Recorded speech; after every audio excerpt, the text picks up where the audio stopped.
นะครับมาโกงนะครับโอ้แรงได้สะใจจริงครับผมเอา50ต่อยางลั่นนะครับ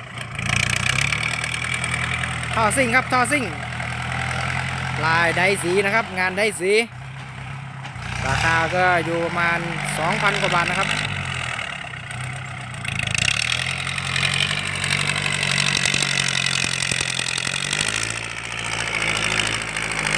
ลั่นสะใจจริงๆไม่มีโทโบนะครับลายโล่งนะครับท่อโล่งครับฝีมือครับ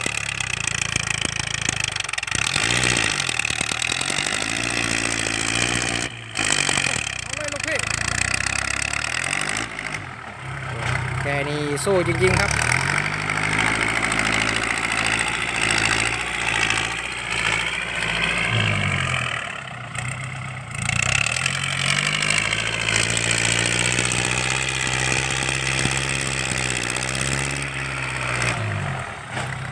เสียงแน่นๆแต่ตับจุกตับ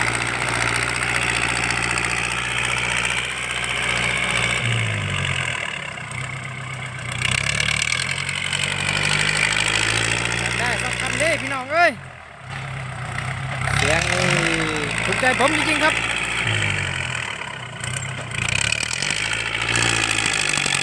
ทำอะไรมาหรือเปล่าครับเนี่ยใส่กาวนาหรือเปล่า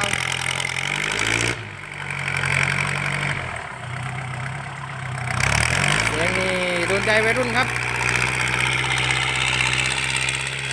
วัยรุ่นครับก็จะแรงนิดหน่อย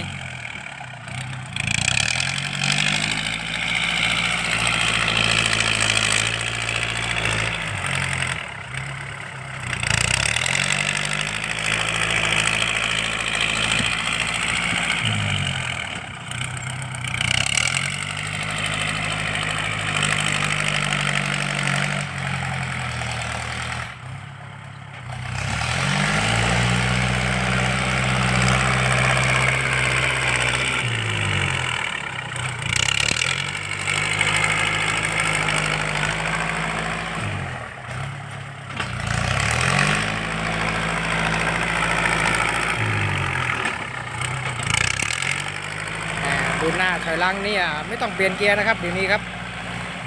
พัฒนาได้มาออกแบบมาได้กับ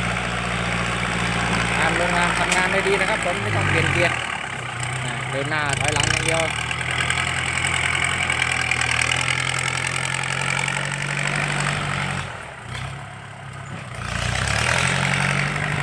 ออกมาน่าจะไม่ถึงปีนะครับนี่ดอกยางยังเต็มอยู่นะครับ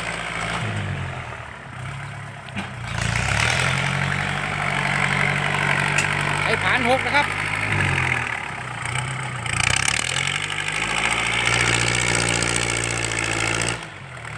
เฮ้ยเสียงเนี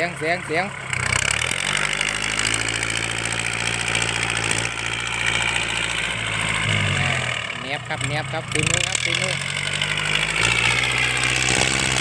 ชนอย่างเดียวเลยเอา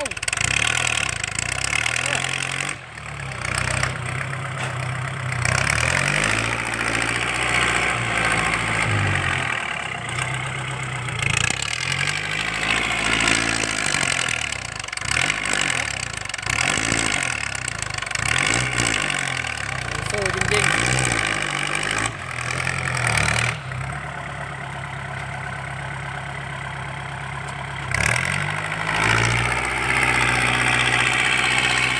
เป็นเกียร์หรือเปล่าครับเมื่อกี้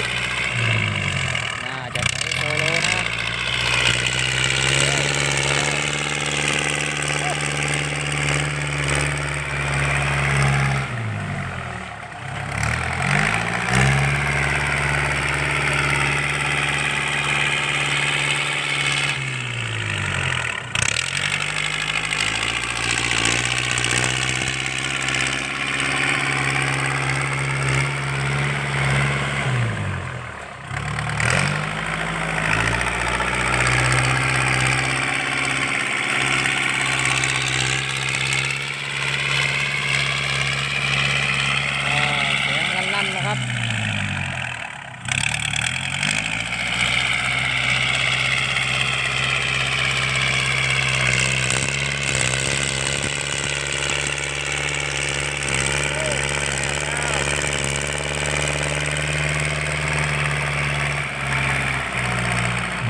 ได้ติดเทอร์โบนะครับ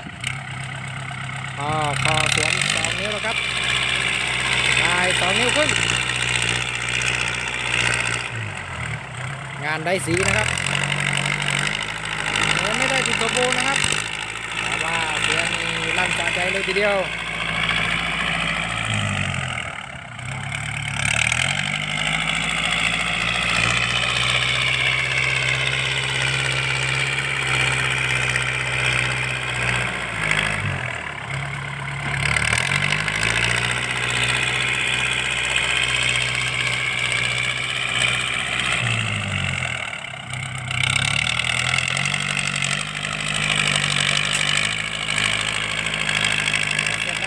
เก็บงานครับเก็บงาน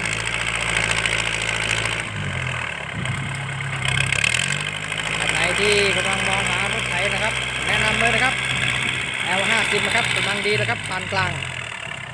หรือว่าใช้งานลำตัวเลยทีเดียวยิ่งติดท่อซิ่งนี่โอ้โดนใจวัยรุ่นครับวัยรุ่นครับชอบนะครับวัยรุ่นครับแรงๆท่อลั่นๆนี่กดไลค์กดแชร์กดติดตามด้วยนะครับผมสวัสดีครับ